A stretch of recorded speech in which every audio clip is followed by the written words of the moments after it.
Hey everyone, it's James from BJYjo. Just a follow up to the deck profile video. I always slate other creators for basically when they do a deck profile, like that one I just did was pretty terrible to be honest, but all they do is go, oh my god, this is amazing, oh my god, this is this, and they don't really explain like the method behind the choices and stuff like that. I tried to do a little bit.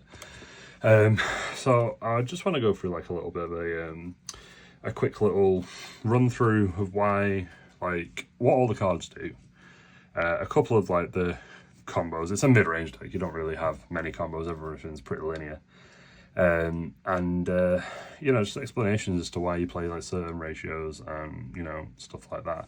The main thing with this deck is it's all about sequencing.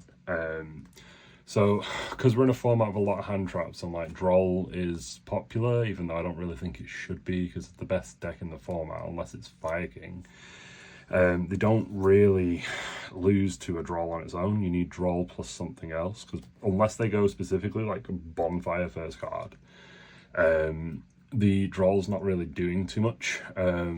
But obviously if you've got like Droll plus like a Veiler, an Imperm, or like a Nib or something like that, it's a bit better, but I don't know. This deck does get hurt by Droll quite a bit, but it's not like the end of the world. We have a couple of ways to play around it, and obviously like you know, Low is like one of the main ones to do that. So yeah, what I was going to do was I was just going to essentially show you some of the cards, some of the combos, go through the sort of like main engine cards, explain why they're good, why I play the certain ratios, and just have a bit of a chat about it. I'm by no means like the best player with this deck, but I have done all right, and you know, every day's a learning day, so you may as well, you know, I'll see whatever I can, whatever information I can give to you guys. I'll, you know, I'll just share it, and hopefully someone will learn something from this. So, first card of the deck is Low. It's the biggest sort of starter in the deck. It's a one-card starter. Essentially, when it's normal or special, you get to activate one of the continuous spells or traps from deck. It can be used for the entire ritual requirement if you're going to ritual summon exactly one light ritual monster, and it does say warrior or dragon, so there is a slight restriction on that. And then when you summon a ritual light ritual dragon or warrior, it special summons itself back from the grave. Now, it's super important because obviously it tributes itself off and then it brings itself back. Skull Guardian requires this on field to get its, well, when I get to Skull Guardian I'll explain it properly, but to get the negate it needs to be on board. But the attack gain is as long as you have one either engrave or on the field. Don't let anyone sort of, you know, screw you over with that. It's essentially one of the best starters in the deck, and obviously you play 3 of it because of that. The next card I wanted to talk about is Saphira. Now, Saphira, it's basically, if you do the one card combo, which I'll show you later, it's one of the main cards that you sort of go for. Now, you can discard the card, you send a ritual spell from your deck to the graveyard, and then you can either add a light ritual monster, which is a warrior or dragon, from your deck or your grave to hand. That is optional. So even under Droll, you can send this to send the ritual spell to grave, and you don't have to add. So that way you can get the protection in grave, and you also get a way to ritual if you didn't have one.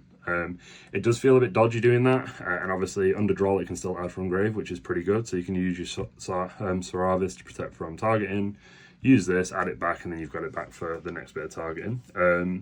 It's one of the main cards that you search for, and it's the way that we basically got our rituals on board outside of the ritual spell, to be fair.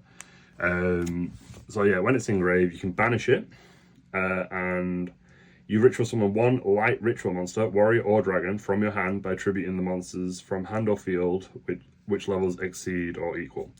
It's very important, I may as well talk about it now, because the ritual spell that it bins, that actually requires you to tribute light monsters. So the ritual spell, it can be used to ritual summon any light ritual monster, but you have to tribute light monsters. That's why Nibiru is pretty good in this deck, because if it's dead, you can always tribute it off with this to do your ritual summons. Again, it's not like Necros where you have to have exact levels, it's just equal to or more. And then if a face-up light ritual monster that you control leaves the field by your opponent's card effect, so not by battle or anything like that, and except during the damage step, you banish this from your grave, you special a new one from deck ignoring the summoning conditions, but it has to be either the Saravis ritual, the Saphira, the old Saphira ritual, or Skull Guardian. There is a new ritual coming in the next set, and that does kind of suck that it's not listed on here, so, I mean, I don't think it's great anyway, but that's something. So, obviously, once this is engraved with Saphira, you can use this to ritual, and then this will stay engraved, so if they remove your Skull Guardian by any other means, you can basically banish this to rebuild your board with the Low and the Skull Guardian, or even the Saravis, depending on what you're against. So they're like the main starter. This is also like a fairly decent starter and a way of getting your rituals on board. This, if you draw it, it's okay, but you'd much rather be sending it from this, and then obviously shuffling it back in deck with one of the next cards that I'm going to show you. So this is the Old Man version of Saravis. It's an inherent summon, or a summon that doesn't start a chain, whatever they're called. And essentially you shuffle back one ritual spell and one spell in your graveyard to summon this. Most of the time you summon it in defense unless you're pushing for damage, because he is quite beefy. He's 26, 28, so he's pretty big. He's also level 7, so he's the full ritual. That's the other problem with this. This is only a 6, so when you have this in hand, you can't summon your Skull Guardian with just this. There are funky scenarios where you can do it with the Low and this. There's some niche scenarios where that comes up, but it's not massive. But anyway, this, when you summon it, when your opponent makes any sort of, activates any card, you bounce it back to hand for cost, and you summon a light ritual warrior or dragon from your deck.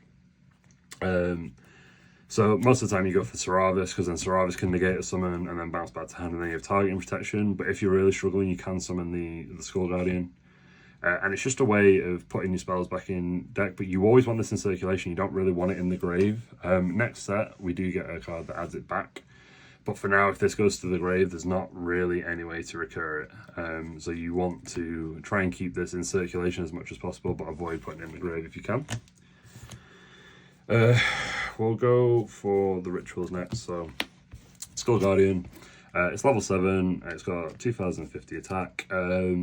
On ritual summon, it can search any Voiceless Voice card. One sec, I've got another one over here to read. Yeah, you add a Voiceless Voice monster or a Ritual monster, which is a warrior dragon, from your deck to your hand. When your opponent activates a card you control Low, so basically your end board always kind of wants to consist of these, you get an Omni Negate. And while this is on the field or in the grave, this gains an extra 2050 attack. So it goes up to 4-1, which is pretty big, to be honest. So obviously when you have the barrier set up, they have to attack ritual monsters. So they have to get through a 4-1 attacker that's untargetable and has an Omni Negate. Obviously stuff like talents and stuff is crazy to do that, but if you can kind of hold off on using this as long as possible, then you don't really need to worry about talents too much. But obviously this is the main sort of like thing that we go for with our deck. We want to get this on board as often as possible. We get the search. The search can add protection, it can add follow-up, and it's like the main sort of interruption that we have in the deck. So it's a really good card to play. Well, I say it's a good card, but it's the entire deck essentially. Saravis. Now Saravis, it has hand targeting protection. So if something gets targeted, you can discard this card from your hand, negate the target, and that isn't once per turn. In fact, I don't think either of its effects are once per turn. And if this ever gets ritual summoned, which the ritual spell can, because it is a light ritual monster, when it's on board, you can bounce it back to hand for cost, negate the summon, and then banish the monster. So it has like, it's twofold, because you can summon this, they say it's like a link summon or something like that. You can negate the summon, add it to hand, and then when they try and target you guys, if you don't have barrier up, you can discard it to negate the targeting. It's really good, and it helps protect your plays and push your plays through, but it's also part of your end board with the Old Man Saravis, so it's pretty good in that regard. The next sort of card I want to talk about in the archetype is Barrier. Now, Barrier is essentially a rotor for The deck, once per turn, you get to add any Voiceless Voice card. While you control low and a light ritual monster, your opponent can't target your light monsters, and they have to attack ritual monsters. So it protects low really well. And basically, this is part of like the main combo that you want to go for. Opening this isn't full combo, but opening low is. Because low gets this, and then you get Saphira. But if you have this, then and you search low, then you're just getting another one of these or the trap, and it's not very good. Whereas when you do it the other way around, you get to use the effect to search the Saphira and then carry on that way, because then Saphira gets you to your ritual. The other continuous spell trap we've got is Radiance. Now, Radiance is actually so much better than I gave it credit for to begin with. It's essentially, during the main phase, you can shuffle a light ritual monster, which has to be a warrior or a dragon again, or a ritual spell from your hand or grave into the deck, and if you do, add to your hand or special summon a Voiceless Voice monster from your deck. Now, most of the time you're going to be special summoning something because of how the combos work. You can summon your low during your opponent's turn. You can summon the Old Man Saravis if you can't get 2 spells engraved, and then add it back to get normal Saravis. You can add Saravis to hand for targeting protection. Nope. No, you can't. Sorry, it's Voiceless Voice. Sorry. So Saravis, the ritual, you cannot do. However, the Old Man Saravis will get you to normal Saravis. And then the other effect of it is target card your opponent controls up to the number of light ritual monsters, warrior, and dragon that you control. You destroy this card and then destroy the targets. So there's a card that people are siding at the moment called Magical Spring, which actually turns off this card. It's really good against this deck because it negates your cards from going through, but this has to destroy itself to destroy the other cards, and Magical Spring prevents that.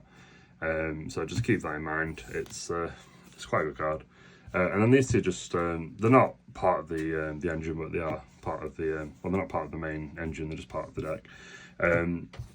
These are insane, because the combo with these is essentially you normal summon Diviner, use Diviner to send Tiras. Tiras will then tribute Diviner, summon itself back, Diviner activates, grabs your low, low then activates, yeah, do that, which then gets you Barrier. Barrier will then get you your Saphira.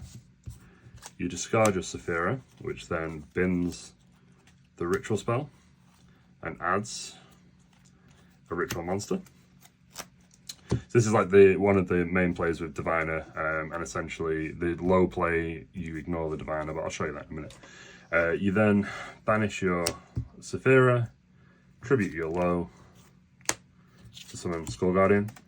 Now, there's some technical things you can do here, like game 1, you're less likely to see Bestials. Bestials, it really doesn't matter too much, but Bell, you can chain block against it. So, by this point, you've probably not been ashed, because they'd have ashed the Diviner, or they'd have ashed the back row. So, what you should do game 1, at least, is go chain it 1 low, chain it to Skull Guardian, because you want to protect low, and this way, it's the best way. Once you start, I think always really you can go low first, but maybe I got that the wrong way around actually. So I think game 1 you can do it the other way. Like if you want to protect this from, it's mainly Ash, because like obviously Veiler and stuff like that at this point anyway, because you don't have the low, it's not got the protection. It can go through, but you can always put this as 2 to stop from the bells. But like going into game 2, you want to protect this summon as much as possible, so then you get your Omni-Negate on board. So at this point, you search, this can search basically any of the Voiceless Voice, so you either search your follow-up, or you can search Saravis. In this case, you won't be, obviously just off 1 card, you won't be able to use Saravis because you need another spell engrave to summon it. So these are basically your main targets. If you can get another spell engrave, this is insane. But these are basically the main things you'll get off Skull Guardian. Now, from here, what you can do is you can link these two into Dynamundo. Obviously going first you won't get the first effect, but then when your opponent goes to draw a turn, you go effect to this to tribute to summon Skull Guardian. Low effect activates to special summon itself. On special summon, it grabs the trap, which then gives you trap barrier, the targeting, and they can only attack this and also put your Omni-Negate on board, and that's just from one card. Essentially, the low combo is you just don't have the Diviner part, so essentially you go low effects, grab Barrier, grab Saphira, ditch, grab this, then banish Saphira, summon this by tributing this, and then you go 1, 2. And that's basically the one card combo, and then you go into this, and then during your opponent's turn you tribute this, summon this, special this, barrier. That's just off low. And it also keeps the ritual spell engraved, so if they remove this by card effect, you get to just basically remake. Well, I guess you don't get, with the Dynamundo play, you don't get to remake the board because the low won't be able to summon itself back from grave if it gets super volleyed, for example. But obviously you always want to replace this. That's like sort of like the main sort of combo in the deck, is the low combo. Again, the deck's all about sequencing more than anything. It's figuring out the best way to play around hand traps, which can change from sort of like game to game. It depends what you've got in hand. It depends like what your opponent's done, what their end board is. It's really hard just to say, oh, this is how you do this and this is how you play this. Like, everything's very linear and self-explanatory, but the actual deck itself has some like finesse on how you navigate boards. And like I said, for it being a ritual deck, you can brick a hell of a lot. And it kind of sucks when that happens, but you know, most of the time it's okay. So this was all in order, so it might suck a little bit. So looking at this hand, for example, it's okay because going second, you have 2 hand traps plus engine. The main issue is when you open 2 normal summons like this, like what do you do? Now, again, it's down to what you think they might have, how they've played, like what their list is and stuff, but you've got full combo here, and you've also got full combo here plus the Tiras. Now, one thing that you can do, especially like looking at this hand, is you can start with this. Now, if this gets veiled, ashed, impermed, whatever, it's like, okay, I'll use this. If this goes through, bearing in mind this can be belled and ashed, hopefully it doesn't. You send this, you get your Skull Guardian. Now you can banish Saphira to tribute the low in your hand to summon Skull Guardian, and then you can kind of play around the ash by going Chainlink 1, Chainlink 2. You summon this out, you search, this searches you any of the Voiceless Voice cards. So what you can do is you can go for Saphira, for example, then this will activate, and then you can either get the trap or you get the barrier, and then the barrier gets you another piece of follow-up. It's, you know, it's just it's an interesting little deck. That's just one, obviously, like hand like test hand kind of thing. If people want to see like more of this, I can go through like more in-depth stuff. I've got a load of videos of me playing it, a lot of me messing up, and a lot of me discussing in the videos what I've done and what I'd do better, like trying to talk to people after the game, stuff like that. So I'm still learning. I'm not very good with it either, but I just figured I'd try and make a bit of content for people, and maybe they enjoy it, maybe they don't. Obviously I don't really edit anything, I just sort of upload it raw. I don't know if like doing commentary and stuff's better. Maybe when I've got a bit more knowledge and I can actually say something that's worth the time outside of what the game shows, then maybe I can do that. But until then, yeah, if there's any other information people want or any suggestions that they can think of, I don't mind obviously listening to it, and I can try and create a video for you. I've only just started doing this stuff, so I'm not very good at it, but we'll see. Hopefully we all get there. So yeah, thank you very much.